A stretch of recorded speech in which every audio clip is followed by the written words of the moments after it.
Istri saya berdoa.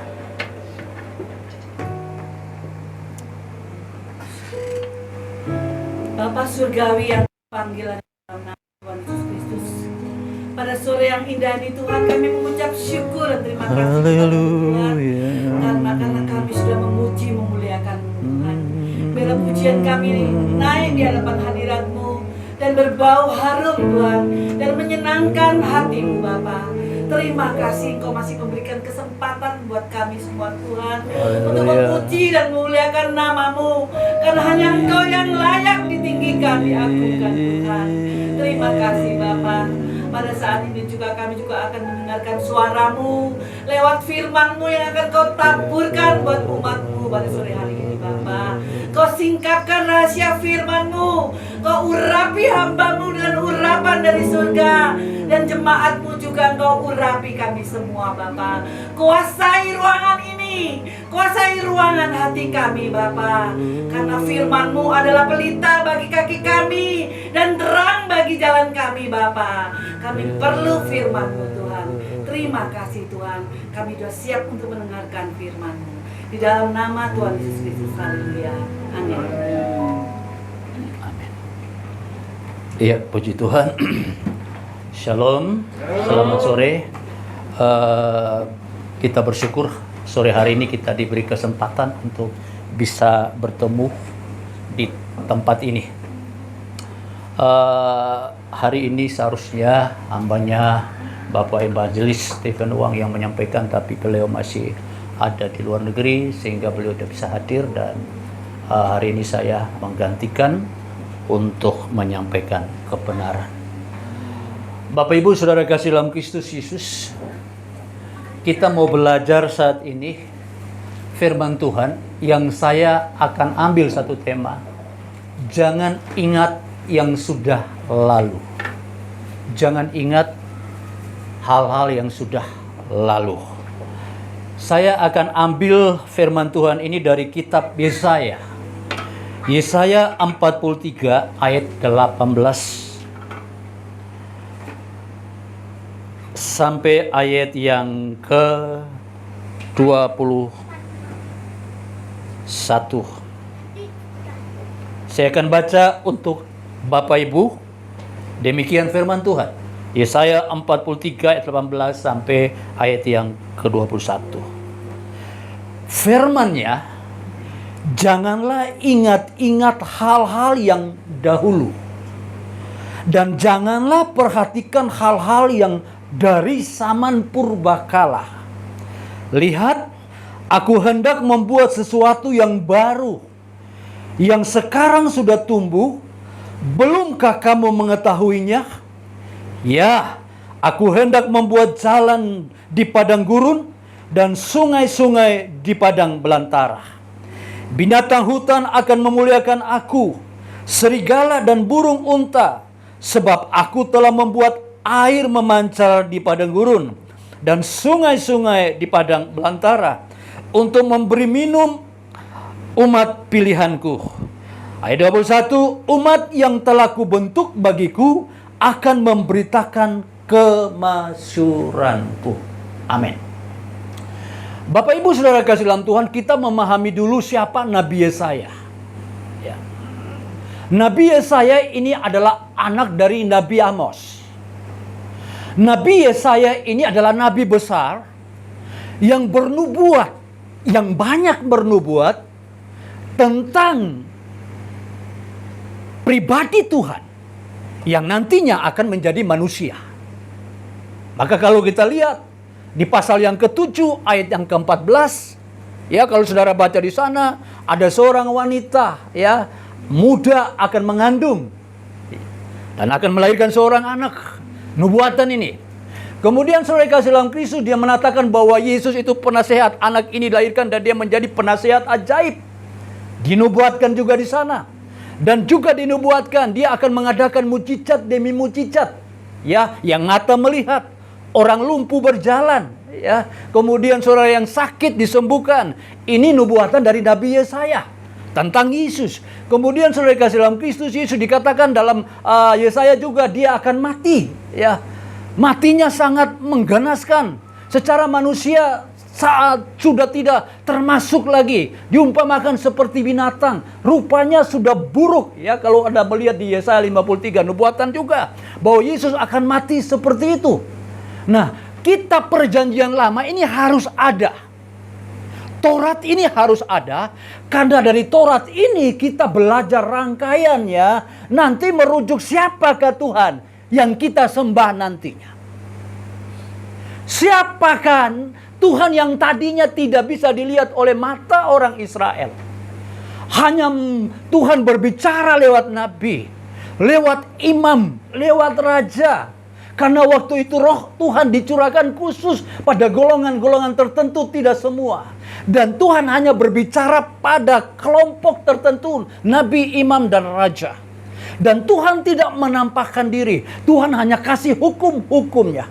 Dan kita tahu hukum yang paling terkenal adalah hukum Taurat. Ada 10 hukum.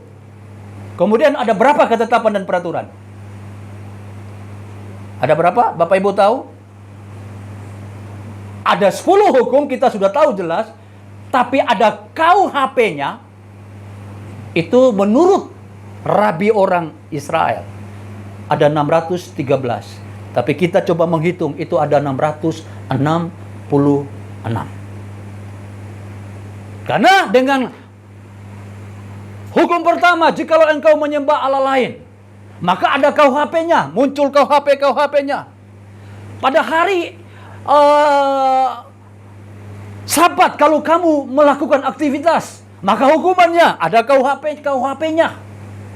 Kalau engkau datang sama Tuhan tidak membawa persembahan, ada KUHP-nya. Jadi ada peraturan banyak di sana. Itu jumlahnya 600, yang kita hitung 666. Rabi Israel menghitung 613. Dan kalau saudara kasih dalam Tuhan diikuti, nggak bisa. Karena orang Israel dalam hukum itu, hukum yang sangat kudus yang Tuhan berikan, mereka tidak mampu melakukannya. Maka sesudah Musa ini mati, mulai ada peralihan. Nubuatan-nubuatan yang disampaikan oleh nabi-nabi ini sudah mulai merujuk kepada Tuhan yang nantinya akan menjadi manusia. Nah, ini yang sulit diterima oleh orang Israel. Karena dia ada dalam hukum yang lama. Hukum lama apa? Jangan menyembah Allah yang lain. Ini nanti sangat sulit. Dan sampai hari ini kenyataan sulit diterima oleh mereka. Makanya Yesaya bernubuat. Jangan ingat-ingat zaman yang sudah purbakala. Jangan ingat-ingat hal-hal yang sudah lalu. Tuhan kita ini update. Tuhan ini move. Tuhan ini terus bergerak. Dia tidak bawa kita di dalam lama. Kalau kita lama, kita akan masuk dalam peraturan-peraturan Taurat yang lama. Dan peraturan Taurat yang lama, orang Israel tidak mampu melakukan itu. Kita kembali, kita bicara Taurat. Kita tidak bicara tentang kita loh ya. Bangsa-bangsa yang lain. Bangsa-bangsa yang lain seringkali Tuhan pakai untuk, tak kala bangsa Israel berdosa, dikirimnya bangsa Mesir, dikirimnya bangsa Babel, dikirimlah bangsa-bangsa yang lain untuk menekan orang Israel. Tak kala mereka melanggar peraturan-peraturan dan ketetapan-ketetapan daripada Tuhan. Nah, sekarang saudara kasih dalam Tuhan, Yesaya bernubuat ini sesuatu yang baru, ini sudah tumbuh. Yang lama ini harus ditinggalkan. Kenapa? Yang lama ini pun mereka tidak bisa. Kalau saya memberitakan ayat-ayat bagaimana Tuhan membunuh orang Israel karena melanggar peraturan, ketetapan yang dia tetapkan dalam kitab Taurat. Terlalu banyak, ribuan, puluhan ribu mati gara-gara mereka melanggar peraturan dan ketetapan daripada Taurat. Karena itu Tuhan mulai bernubuat lewat Nabi Mika, Nabi Yeremia, kemudian Daud. Ini semua merujuk kepada nantinya Tuhan. Makanya Bapak Ibu Saudara kasih dalam Kristus Yesus, ini ditujukan kepada bangsa Israel. Lalu kalau bangsa Israel ini diingatkan supaya jangan kembali ke lama, jangan sampai kita juga kekristenan ini akan balik lagi ke lama. Paulus Efesus pasal 2 ayat 15 dikatakan, dengan matinya Yesus Tuhan, maka seluruh Taurat sudah dibatal. Semua hukum-hukum sudah dibatalkan oleh Tuhan. Karena dia ini yang pembuat. Dia buat Taurat. Dan Taurat ini sulit dilakukan oleh bangsa Israel. Mereka terus berdosa dan berdosa dan berdosa. Bagaimana caranya? Kalau Tuhan membiarkan ini terus menerus, maka orang Israel akan mati, tidak bisa diselamatkan. Maka saudara kasih dalam Tuhan, dia mau ganti satu hukum yang baru, yaitu hukum kasih. Maka kita kembali lagi ke pembacaan kita. Di dalam kitab Yesaya 43. Ayat 18. Tadi sudah kita baca, lalu kita lihat ayat 19. Lihat, aku hendak membuat sesuatu yang baru. Ya, ini merujuk pada suatu hukum yang baru. Ya. Hukum yang baru yang sekarang sudah tumbuh, sudah mulai kelihatan. Ya. Sudah mulai terlihat di kalangan orang Israel. Dan ditanya, belumkah kamu mengetahuinya? Aku hendak membuat jalan di padang gurun dan sungai-sungai di padang belantara. Binatang hutan akan memuliakan aku, serigala dan burung unta, sebab aku telah membuat air mancar di padang gurun. Ini berbicara apa? Padang gurun ini, di mana tidak ada jalan. Orang Israel tersesat. Hukum tidak bisa menyelamatkan mereka. Mereka berputar-putar di padang gurun. Mereka tidak bisa melihat Tuhan. Mereka tersesat di sana. Tapi Tuhan katakan, aku akan buat jalan di padang gurun. Makanya datang Yohanes. Yohanes di padang belantara, di padang gurun dia berteriak, bertobatlah kamu, kerajaan surga sudah dekat. Saudara, dikatakan binatang, serigala, saudara, ayat yang ke-20, binatang hutan akan memuliakan aku, serigala, burung unta, sebab aku telah membuat air memancar di padang gurun dan sungai-sungai di padang belantara untuk memberi minum umat pilihanku. Ini binatang hutan, unta, serigala, ini berbicara kehidupan manusia dan karakternya. Tak kala kita bicara tentang unta, kita bicara tentang golongan yang sepat. Tak kala kita bicara tentang serigala, maka kita akan melihat orang Israel. Saudara kasih dalam Kristus Yesus, binatang hutan siapa? Ini adalah bangsa-bangsa, orang-orang yang tidak punya hukum, yang tidak mengenal Tuhan, akan minum dari air yang sama. Yesus berkata, akulah air kehidupan itu. Barang siapa minum air, dia tidak akan pernah haus lagi.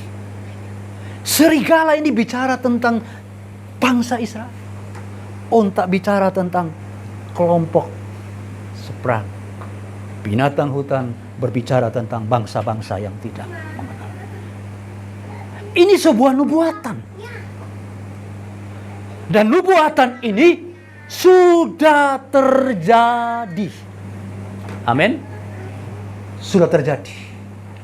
Si sumber air itu, si sumber kehidupan itu, si sumber kebenaran itu, si sumber jalan hidup itu dan jalan kebenaran itu sudah datang lewat Tuhan Yesus Kristus. Maka sekarang ini orang mulai berputar kepada lagi perjanjian lama. Bahwa Alkitab kita ini tidak asli. Karena ditulis dalam bahasa apa? Yunani. Mestinya ditulis dalam bahasa Ibrani. Sedangkan Ibrani sendiri tidak berani menulis nama Tuhan dengan sembarangan. Hanya tulis Yod, Eva, EHWH. Mereka hanya menyebut Adonai, Hasem dan sebagainya. Mereka tidak berani menyebut Tuhan dengan nama yang sembarangan. Nah, saudara kasih dalam Kristus Yesus, waktu Yesus datang, ini merubah. Kalau kita lihat dalam perjanjian baru, penuh dengan pertentangan. Kehadiran Yesus, kelahiran Yesus sudah dinubuatkan, tetapi ditentang. Kehidupan Yesus menunjukkan tentang keluhanan, tapi dilawan. Bahkan dia cara bagaimana supaya Yesus ditangkap dan dibunuh. Dan itu terjadi. Kematiannya sudah dinubuatkan. Bahkan Mazmur 22 berkata, dia berteriak, Eli, Eli, lama sabatani, Bapa, Bapa, mengapa engkau meninggalkan aku? Dia berteriak itu bukan karena saudara kasih dalam Kristus Yesus dia merasa ditinggalkan. Tidak. Dia sementara memberitakan kematian daripada firman daripada Mazmur Daud. Dia menderita disalib dengan kematian yang begitu rupa saudara kasih dalam Kristus Yesus. Cambukan 39 kali 4 saudara kasih dalam Kristus. Dan mengenai tubuhnya. Dipaku, diludahi, dimahkotai. Ini menubuatkan Nabi Yesaya. Supaya orang Israel yang baca kitab nabi-nabi ini paham. Ini loh yang ditulis oleh para nabi-nabi dahulu. Ini Tuhan yang digenapkan. Maka kita menyanyikan pujian ini. Darahnya ini, penebusannya terlalu mahal. Hanya untuk menebus dosa saya dan saudara. Darah Yesus bukan kita buat percik usaha kita. Terlalu diremehkan, dikecilkan dan dihina. Darah Yesus penebusan untuk Anda dan saya. Tapi sebanyak hamba Tuhan memakai darah Yesus, percik usaha, percik ini, percik itu, percik supaya setan tidak masuk. Setan tidak masuk kalau engkau hidup dalam kebenaran. Setan tidak masuk kalau engkau hidup dalam roh. Setan tidak masuk kalau engkau betul-betul hidup dalam kekuatan Tuhan.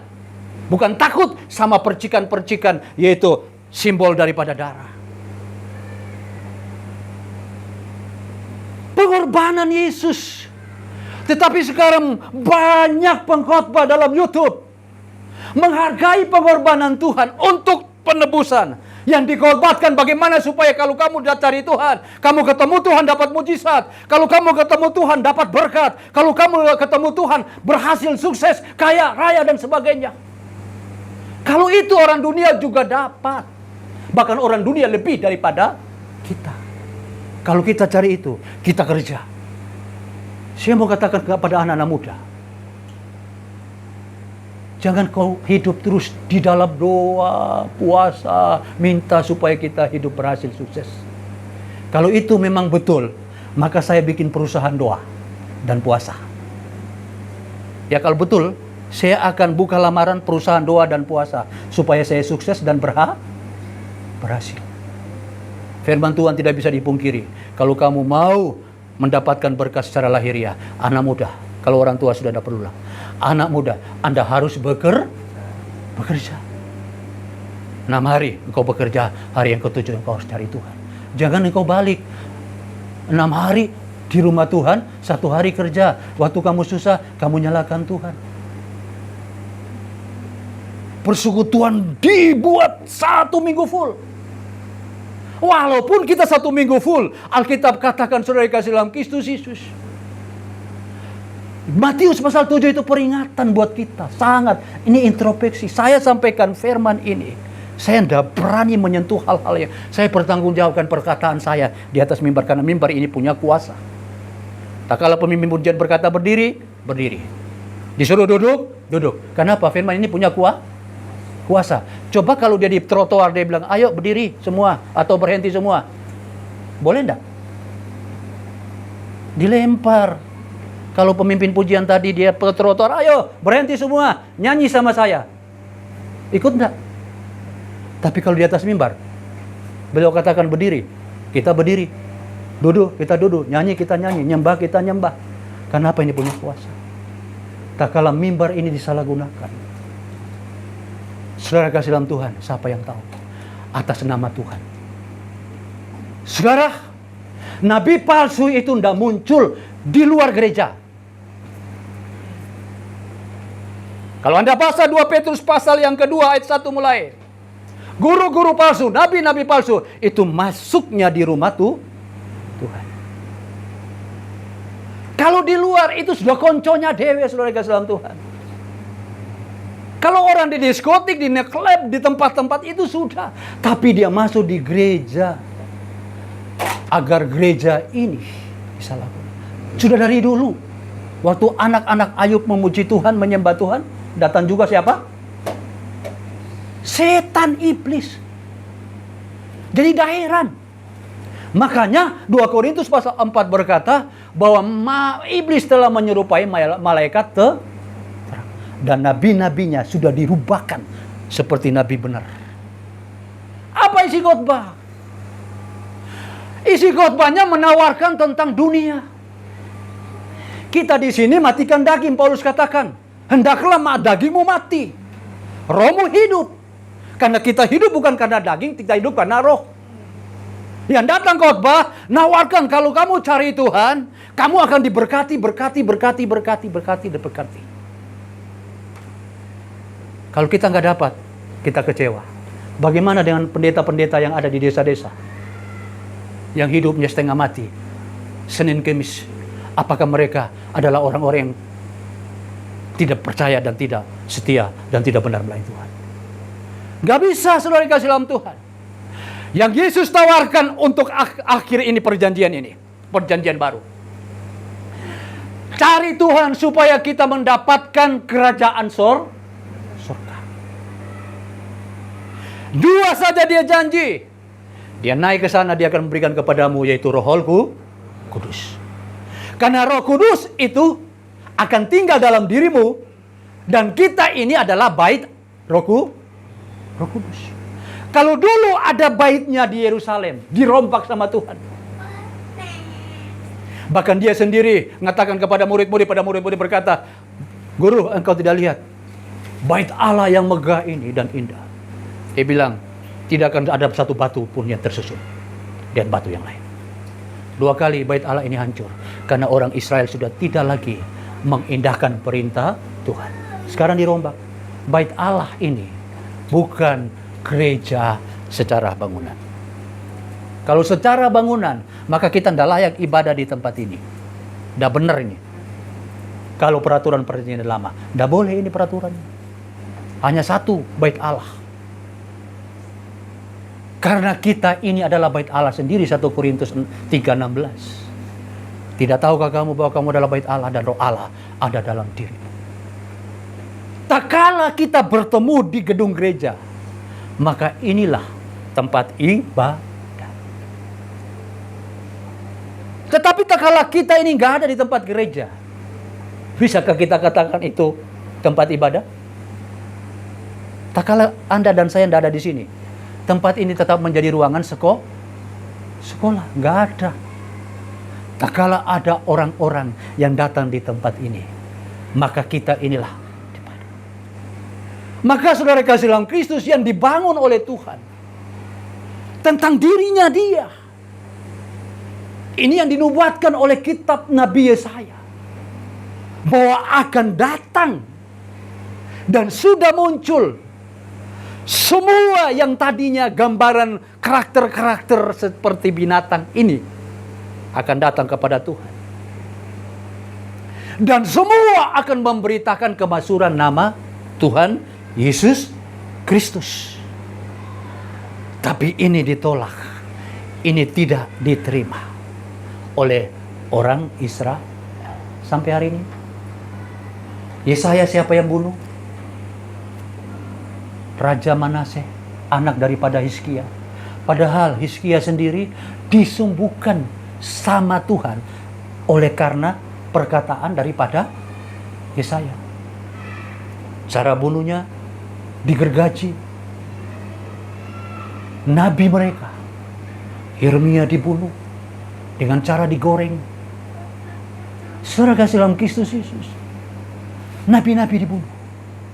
Bahkan Tuhan yang sudah menjadi manusia yang mereka sembah pun mereka bunuh. Bagaimana bunuhnya? Sesuai Yesaya nubuatin 53. Dicambuk, diludahi, dihina, disalib, dimahkotai. Itulah jalan kematian daripada Yesus Kristus. Yang bunuh siapa? Makanya kitab ini yang tadinya perjanjian lama ditulis dalam bahasa Ibrani, waktu perjanjian baru itu ada penolakan. Bayangkan, Yesus saja dibunuh, Sedangkan perjanjian baru menceritakan tentang Yesus. Ya. Perjanjian yang baru, hukum yang baru itu ditolak, nggak diterima. Dan kita tahu persis dalam Kisah Rasul pasal 4, Kisah Rasul pasal 5, waktu waktu Petrus disidang, itu dikatakan jangan lagi mengajarkan tentang nama itu. Jangan lagi menyampaikan tentang nama itu. Nama siapa? Yaitu nama Tuhan Yesus Kristus. Karena nama itu sudah berjanji tentang jalan kebenaran hidup. Nama itu yang memiliki sorga, tapi sukar diterima karena mereka tetap ada di dalam perjanjian lama. Mereka tidak bisa move on. Mereka tidak bisa keluar. Nah, kita sudah ada sekarang di dalam perjanjian yang baru. Perjanjian yang baru ini janjinya apa? Ya tadi dijanjikan Roh Kudus. Dijanjikan apa? Rumah Bapa di sorga. Anda sudah tahu ayat-ayatnya itu. Ya, Yohanes 16. Ya. Kemudian Yohanes 14 tentang rumah Tuhan. Itu sudah kita paling hafal sama ayat-ayat itu. 2 saja janjinya. Roh Kudus diberikan, kemudian kerajaan sorga diberikan untuk kita. Kalau mujizat demi mujizat, itu Yesus lakukan menunjukkan tentang Tuhan. Karena orang Israel ini, mereka akan percaya kepada Tuhan kalau lihat mujizat. Tapi tak kala mereka melihat mujizat, apakah mereka percaya? Mereka mau angkat dia jadi raja, jadi Tuhan mereka, raja mereka. Tapi bukan untuk itu Tuhan datang. Mereka tidak mau Yesus sebagai Tuhan.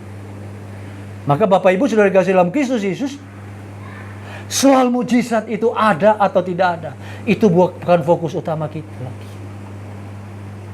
Bukan tujuan kita. Apa gunanya kamu dapat mujizat? Apa gunanya kamu diberkati Tuhan, tapi kamu tidak sampai kepada surga? Umur kita ini singkat, Pak. Bapak umur berapa, Pak? 77. Puji Tuhan, kemurahan Tuhan. Ya, Alkitab katakan manusia umur 70, kalau kuat 80, kalau lebih ya sudah sangat lemah sekali. Nah, di hadapan Tuhan 1 hari, di hadapan manusia 1000. Kalau dihitung umur kita di hadapan Tuhan cuma 2 jam. Bapak ini saudara tinggal 1 menit apa 2 menit pulang. Saya mungkin tinggal 10 menit. Terus apa? Saya mau bangun diri saya untuk mencari hal lain ya.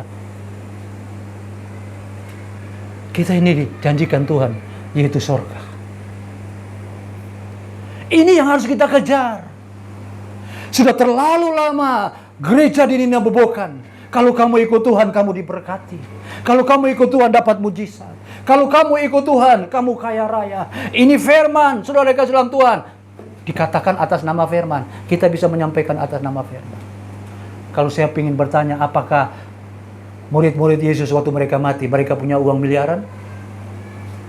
Punya gereja besar? Mereka terkenal? Mereka mati tidak dengan membawa apa-apa. Mereka mati dipotong kepala. Mereka mati disalib ke bawah. Mereka mati dirajam. Kita bicara kisah Rasul, tapi kita tidak pernah bicara jalan kematian, bagaimana mereka mati, bagaimana mereka hidup. Hari-hari mereka ditentang. Makanya pada waktu ditulis Septuaginta dari Taurat dan tulis perjanjian baru, itu harus diterjemahkan dalam Yunani. Karena Yunani pada waktu itu juga diangkat menjadi negara yang berkuasa.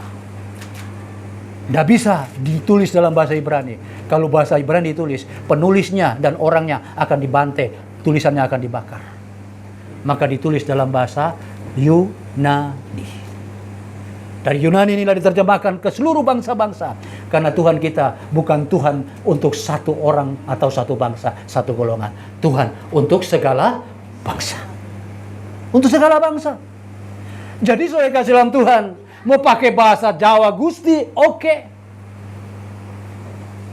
Mau pakai Tuhan Allah, oke. Seperti disebut oleh suku yang tadi dikatakan unta. Saudara kasih dalam Kristus, pakai bahasa daerah apapun. Yang penting itu tujuannya kepada Yesus Kristus. Sekarang dipeributkan. Itu nama salah. Sejak dulu nama ini sudah jadi permusuhan. Yesus disebut Beelzebul, Yesus disebut orang gila, Yesus dibilang setan, Yesus dibilang ini, itu, dan sebagainya. Kalau Anda melihat YouTube itu sekarang jadi pertentangan. Tapi Yesus diam 1000 bahasa. Anda mau percaya silakan, nggak percaya juga silakan. Dia telah menjadi manusia. Dia jalan kebenaran. Tidak ada seorang pun yang bisa kepada dia, Bapa, kalau tidak melalui dia. Dialah yang mempunyai sorga. Dia juga yang akan datang sebagai hakim untuk kita. Suka dan suka, dia Tuhan. Maka saudara kasih dalam Kristus Yesus, kita harus move on. Tidak boleh lagi kepada kembali perjanjian lama. Perjanjian lama kita hanya melihat kisahnya. Kita bisa mengertikan dalam bahasa rohaninya. Tapi tidak bisa kita artikan dalam jasmaninya. Kalau rohaninya bisa. Tapi 10 hukum tetap ditaruh di loh hati kita. 10 hukum itu sudah ada. Tidak perlu diajari. Orang di luar sana juga tahu membunuh itu dosa. Mencuri itu dosa, bukan kita saja. Karena sudah ditaruh di setiap hati manusia. Bahwa membunuh dosa, mencuri dosa, tidak menghormati orang tua itu dosa. Itu sudah ditaruh di hati kita. Tidak perlu lagi diajari. Apalagi dalam diri kita ada Roh Kudus. Masa ada Roh Kudus kita hidup sembrono? Ya, gak mungkin kita hidup sembrono. Kalau kita hidup sembrono, berarti kita bertentangan. Kita baca kitab Roma pasal yang ke-8. Roma pasal yang ke-8.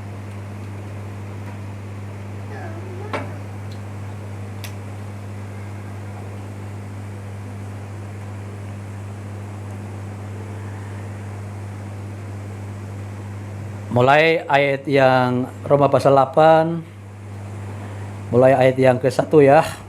Saya coba membaca untuk mempersingkat waktu ya. Hidup oleh roh. Dikatakan begini, demikianlah sekarang tidak ada penghukuman bagi mereka yang ada di dalam Kristus Yesus, jelas. Kalau Taurat tidak.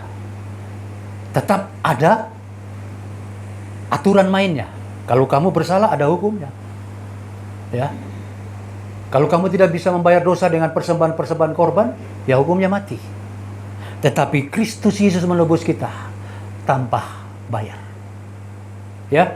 Dikatakan demikian sekarang tidak ada penghukuman bagi mereka yang ada di dalam Kristus, garis bawahi di dalam. Berarti yang terlihat itu adalah Kristus, kita sudah tidak terlihat lagi. Sehingga Paulus berkata, aku ini hidup, tapi bukan aku lagi, tapi Kristus yang ada di dalam aku.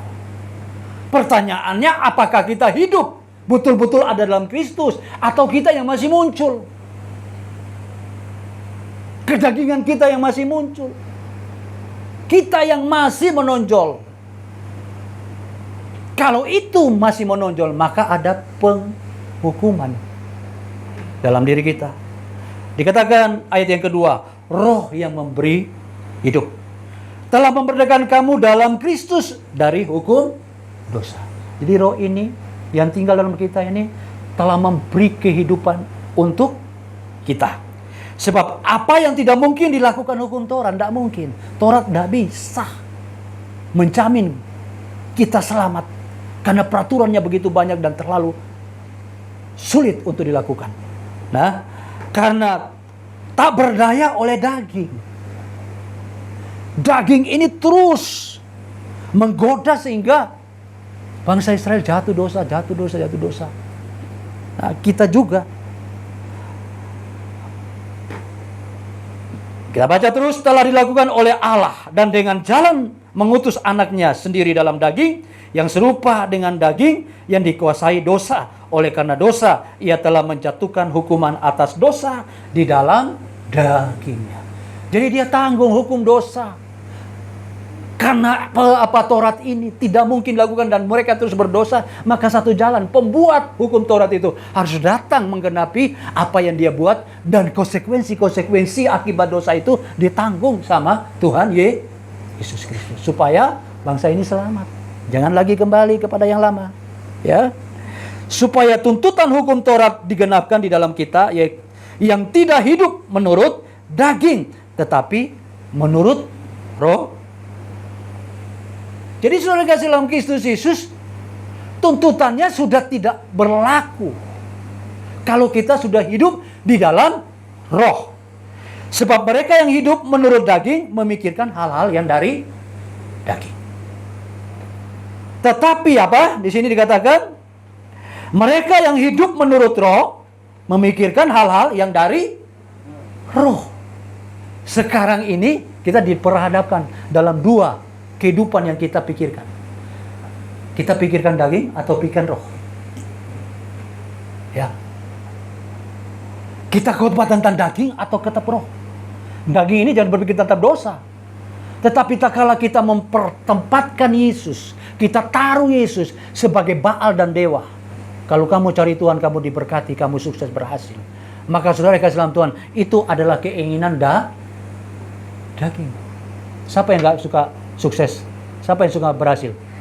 Siapa yang mau kaya? Semua kan? Semua. Dan iblis menawarkan itu kepada Yesus. Matius pasal 4 dikatakan begini, kalau kamu menyembah aku. Ya, cobaan yang terakhir. Kita ingat terus. Kalau kamu menyembah aku, seluruh kemegahan, semua kekayaan dunia aku berikan kepadamu. Karena itu Lukas berkata, sudah diberikan kepadaku, aku memberikan kepada siapa yang layak aku berikan. Kalau untuk itu, maka murid-murid daripada Yesus, mereka diceritakan pasti kaya raya, sukses, berhasil, dan secara jasmani mereka berkelimpahan. Kalau untuk itu, tapi murid-murid, rasul-rasul tidak diceritakan tentang keberhasilan hidup mereka. Keberhasilan mereka hidup mempertahankan iman, perbuatan di dalam Kristus Yesus, mempertahankan kehidupan roh, memikirkan roh, memikirkan keinginan roh. Apa keinginan roh?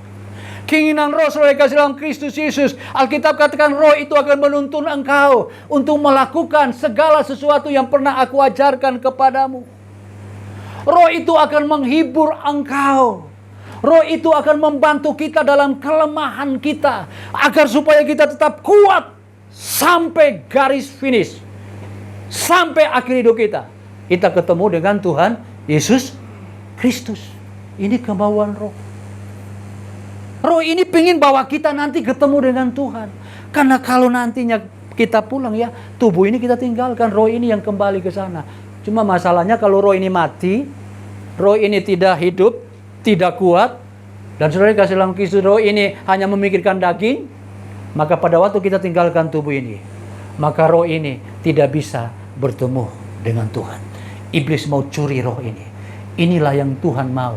Tuhan ingini, ini adalah roh kita. Roh yang dia berikan harus kembali kepada dia. Jangan sampai diambil sama iblis dan dimasukkan ke dalam lautan api yang kekal. Harus roh ini kembali kepada Tuhan. Maka roh ini selalu memimpin kepada kebenaran. Roh ini saudara kasih membantu kita dalam kelemahan. Roh ini memikirkan perkara-perkara. Ini yang dimauin Tuhan. Ya, saya akan baca nanti 2 ayat lagi, setelah itu kita akan akhiri. Ayat 6, karena keinginan daging adalah maut. Jelas keinginan daging adalah maut. Tetapi keinginan roh adalah hidup dan damai sejahtera. Saudara kasih dalam Kristus, berapa banyak orang Kristen yang ikut Tuhan tapi kehilangan damai sejahtera. Ya. Merungut terus. Minta terus. Tuhan berkati ini saya. Doanya cuma isinya berkat. Kita ini Kristen seperti anak kecil yang pingin mainan terus, dapat sesuatu terus. Tadi saya beri contoh, kalau anak saya masih kecil, saya bawa ke taman remaja, dia nggak mau pulang, saudara kasih dalam Tuhan. Kenapa? Karena di taman remaja banyak mainan, dia kepingin di situ terus, putar di situ. Kekristenan banyak seperti itu, berputar di situ terus, di mujizat, di berkat, di kekayaan dan sebagainya. Sangat nanti pakai firman, ini ketetapan Tuhan. Barang siapa memberikan persembahan, maka dia akan diberkati Tuhan. Semakin banyak memberi, semakin banyak diberkati. Aku ini kadang-kadang dengar gitu kasihan. Kok sepertinya Yesus itu, Tuhan itu kok miskin sekali gitu loh. Tuhan kok susah sekali gitu loh. Sampai harus ditopang oleh donatur-donatur dari dunia ini. Agar kerajaannya bisa tetap ada. Engkau memberi banyak, engkau akan diberkati. Ini kan bicara tentang firman. Baca, mintalah maka engkau diberi. Itu Matius menulis minta apa? Tidak disebut, tapi Lukas menulis minta Roh Kudus. Sama kalimatnya, tapi yang minta itu adalah Roh Kudus. Karena Roh Kudus ini akan membawa kita untuk ke surga. Kalau soal makan minum, Tuhan bilang gak usah khawatir akan hari esok. Hari esok punya kesusahan sendiri. Cari kerajaan Allah kebenaran. Cari kerajaan Allah kebenaran. Kerajaan Allah kebenaran. Fokus dulu itu. Yang lain itu akan ditambahkan.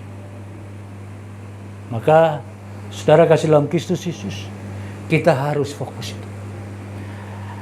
Ayat yang terakhir, kita baca di kitab Kolose, pasal yang ketiga. Kolose pasal yang ketiga.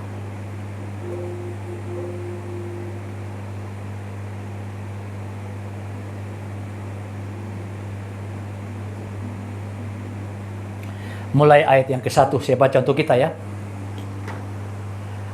Karena itu, kalau kamu telah dibangkitkan bersama siapa? Kristus. Berapa banyak yang sudah percaya dibangkitkan dari hidup lama ke hidup baru? Sudah percaya? Sudah dibaptis? Dan ada dalam hidup yang baru? Amin? Nah, maka pola hidupnya, cara hidupnya apa? Carilah perkara. Terus di mana Kristus ada? Duduk di sebelah kanan Allah. 2, pikirkanlah apa? Perkara yang di atas, bukan yang di bumi. Ayat yang ketiga, sebab kamu telah mati dan hidupmu tersembunyi Kristus. Jadi saudara kasih dalam Kristus Yesus, kalau kita ini sudah dibangkitkan, tadi mati secara daging, dibangkitkan dalam satu kehidupan yang baru, maka pikirkanlah Kristus. Pikirkan di mana Yesus ada. Yang kita pikirkan, apakah saya siap kalau Tuhan panggil? Bapak Ibu saudara kasih dalam Kristus Yesus, apakah Bapak Ibu sudah siap kalau Tuhan panggil? Pendeta harus memberitakan, jemaat harus siap. Pikirkan Tuhan.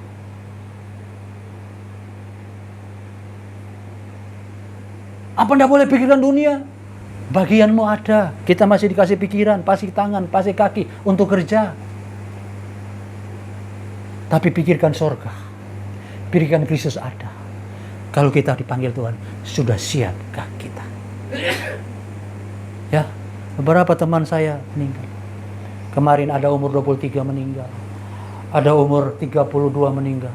Ada umur 40 sekian meninggal. Umur sekian meninggal. Siapkah kita? Karena hidup ini hanya sebuah persinggahan. Hidup ini sementara. Tetapi kita akan pergi untuk selamanya. Ketemu dengan Tuhan Yesus Kristus. Kalau kita masih tetap pikiran duniawi seperti anak-anak tadi itu, tidak maunya di situ terus. Maunya minta ini, minta itu, minta ini, minta itu, minta ini. Tidak mau dari keluar dari taman remaja, hanya mutar-mutar di situ. Pendetanya juga khotbah mutar-mutarnya di situ, dijanjiin di situ. Nanti kalau jemaat tidak dapat, jemaatnya marah, jemaatnya ngomel. Saudara kasih dalam Tuhan itu, saudara. Yang kelihatan hamba Tuhan yang kaya, mohon maaf. Dinastinya mulai terjadi dari anak sampai cucu, semuanya jadi. Kenapa? Ada sesuatu di situ. Tapi kita cari sesuatu yang ada di surga. Amin. Sesuatu yang ada di surga. Tetap saya tutup dengan satu pernyataan yang sering menjadi introspeksi bagi saya. Dari teman saya yang menyampaikan ini. Ya. Waktu kita lahir, kita tidak bisa milih. Kalau saya disuruh pilih untuk lahir, saya mau di bangsawan atau raja atau orang kaya. Saya lahir di sana. Waktu kita lahir tidak punya pilihan. Tapi waktu kita mau ke sorga dan ke neraka, kita punya pilihan. Raja, bangsawan, sampai rakyat jelata punya pilihan. Tuhan menawarkan sama. Dia raja, dia punya kerajaan sorga sama. Dia tawarkan. Dan penawaran ini waktu kita masih hidup. Kalau kita sudah mati, sudah terlambat. Kalau sudah almarhumah, sudah terlambat. Justru kita masih dalam kehidupan ini. Kita ambil keputusan, mau cari sorga atau mau cari neraka. Yesus ini kita cari hanya untuk keperluan kita. Atau kita cari supaya kita selamat, dapat kehidupan kekal dan surga kekal. Itu kembali kepada Anda dan saya. Pilihannya. Tapi saya tetap mau mengingatkan, Matius 7 itu peringatan untuk saya. Ya. Apa dikatakan? Orang yang berseru-seru kepada Tuhan. Ini berarti pendoa yang luar biasa. Doa puasanya kuat, doa malamnya kuat, doanya ini semua. Dikatakan orang yang bernubuat demi nama Tuhan dipakai untuk nubuat sana, nubuat sini. Orang yang mengadakan mujizat demi mujizat. Tapi Yesus katakan pada waktu itu Yesus tidak pernah menghakimi Anda di bumi. Tidak menghakimi saya di bumi. Terserah. Ini ribuan tahun damai. Damai. Ribuan tahun damai. Kalau saudara baca 1000 tahun damai, bukan. Dalam konteks asli itu ribuan tahun damai. Ribuan tahun damai ini sudah terjadi. Waktu iblis diikat pada waktu ada Taurat. Taurat, iblis diikat. Iblis tidak bisa bekerja karena Taurat. Ya. Tetapi sekarang saudara kasih dalam Kristus Yesus. Ini adalah tahun damai. Tuhan tidak menghukum kita di bumi. Tapi waktu kita kembali ke Tuhan, baru kita kaget. Apa yang saya ajarkan? Saya sebagai pendeta ajarin apa? Saya beritahu apa kepada jemaat? Apakah seperti Rasul-Rasul Paulus? Rasul-Rasul yang lain mengajarkan untuk tetap taat setia apapun penderitaan, kita tetap cari Tuhan. Tidak ada yang memisahkan dari kasih Kristus, tetap Tuhan. Ketemu dengan Tuhan. Atau kita hanya cari, nawarkan materi. Kalau materi, kita ke Gunung Kawi, kita ke dukun, di sana dijanjikan materi. Banyak di sana. Tapi pendeta sekarang banyak menjanjikan itu. Maaf. Seakan-akan Tuhan itu tidak bisa memberkati kita. Kita tidak perlu minta. Makanya Tuhan katakan kalau kamu berdoa masuk dalam kamar doa. Dari doa bertele-tele, Bapamu di surga sudah tahu apa yang kamu perlu dan butuhkan. Semua itu dicari oleh bangsa-bangsa lain. Tapi Bapa di surga itu tahu. Itu saja, wis. Bapa tahu. Sampai hari ini kita bisa makan minum. Itu karena Tuhan tahu. Tapi bukan untuk itu kita kejar. Untuk lahiriah. Kita kejar untuk ketemu dengan Tuhan. Sehingga waktu saya pulang, Bapak Ibu pulang, kita ketemu di sana. Untuk kehidupan kekal selama-lamanya. Amin. Puji Tuhan, kita tunduk kepala.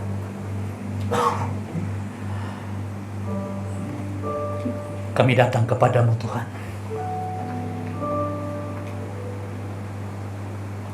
Kami bersyukur Tuhan. Hari ini Engkau kembali mengingatkan kami untuk melupakan yang sudah berlalu. Zaman-zaman yang sudah lalu kami lupakan. Karena kami melihat bahwa apa yang Engkau nubuatkan. Di padang gurun akan ada sumber air, ada mata air. Dan burung unta, burung hutan, juga serigala akan minum air. Karena Tuhan menyediakan sumber air untuk semua umat Tuhan. Yaitu sumber air kehidupan. Ini yang kami beritakan, sumber air kehidupan ini. Yaitu Yesus Kristus. Sampai Engkau datang kali yang kedua. Kami mencari Engkau bukan karena kami mau dapat supaya mengalami mujizat, diberkati. Kami datang di tempat ini mencari Engkau, membangun iman kami, pengenalan kami terhadap Engkau, supaya kami didapati Engkau tetap setia, menjaga iman kami, cinta kami terhadap Engkau, sampai Engkau datang kali yang kedua menjemput kami bersama dengan Engkau. Terima kasih Tuhan. Terima kasih Bapa dalam surga. Terima kasih Tuhan. Terima kasih. Janji-Mu Tuhan untuk datang lagi. Janji-Mu Tuhan untuk menjemputku. Janji-Mu Tuhan untuk kekekalan. Ku pegang teguh janji-Mu Tuhan, takkan ku lepaskan. Janji-Mu Tuhan, oh, janji-Mu Tuhan untuk datang lagi. Janji-Mu Tuhan untuk menjemputku. Janji-Mu Tuhan untuk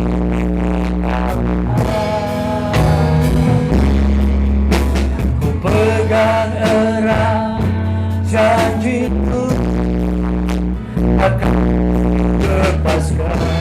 Sekali lagi janji-Mu Tuhan, oh,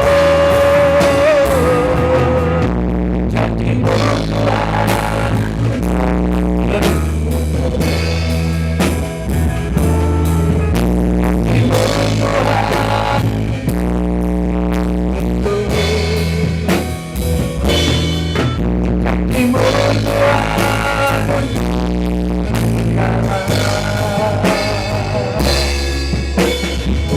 Pegang erat janji-Mu Tuhan, akan ku lepaskan. Dengan perlahan kita nyanyi pujian ini. Janji-Mu, janji-Mu Tuhan untuk datang lagi. Janji-Mu Tuhan untuk menjemputku. Janji-Mu Tuhan untuk kekekalan.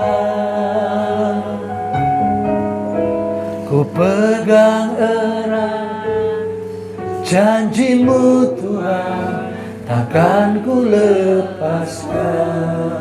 Ku pegang erat, ku pegang erat janji-Mu Tuhan, takkan ku lepaskan.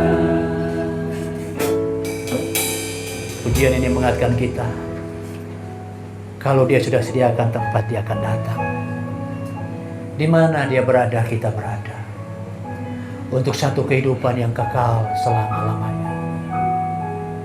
Inilah janji yang harus kita pegang dan jangan lepas sampai akhir hidup kita. Haleluya, puji Tuhan.